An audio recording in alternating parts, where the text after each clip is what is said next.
নমস্কার। অনুব্রত মণ্ডলের থেকে যা কিছু পাওয়া ছিল সেটা পাওয়া হয়ে গিয়েছে।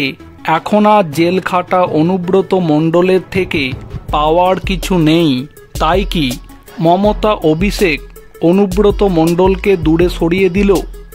এবার 2026-এর পশ্চিমবঙ্গ বিধানসভা ভোটের আগে তৃণমূল দলের সাংগঠনিক রদবদল নিয়ে যে খবর উঠে আসছে সেখান থেকেই এমন জল্পনাই তৈরি হচ্ছে।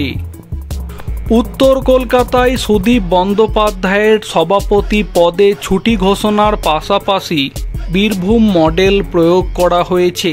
সুদীপের জায়গায় অতীন ঘোষ, জীবন সাহা, নয়না বন্দ্যোপাধ্যায়, পরেশ পাল, শশী পাঁজা, সুপ্তি পাণ্ডে, স্বর্ণকমল সাহা, তপন সমাদ্দার এবং বিবেক গুপ্তার নেতৃত্বে 9 সদস্যের একটি কোর কমিটি গঠন করা হয়েছে।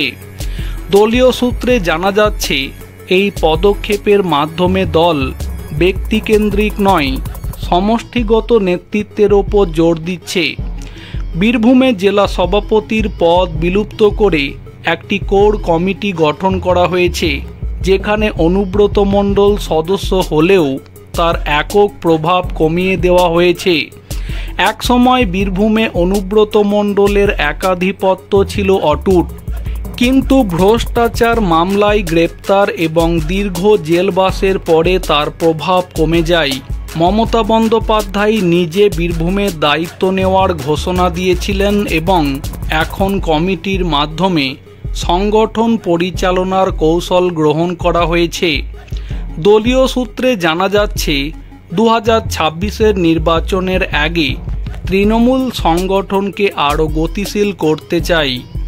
সুদীপ এবং তাপস রায়ের মধ্যে সভাপতি পদ নিয়ে বিতর্কও এই সিদ্ধান্তের পেছনে প্রভাব ফেলেছে।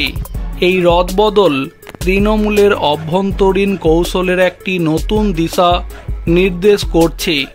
বিশ্লেষকদের মতে মমতা এবং অভিষেক দলকে আরও শক্তিশালী এবং ঐক্যবদ্ধ করতে চাইছেন, যাতে আসন্ন বিধানসভা ভোটে বিজেপির বিরুদ্ধে শক্ত প্রতিদ্বন্দ্বিতা গড়ে তোলা যায়।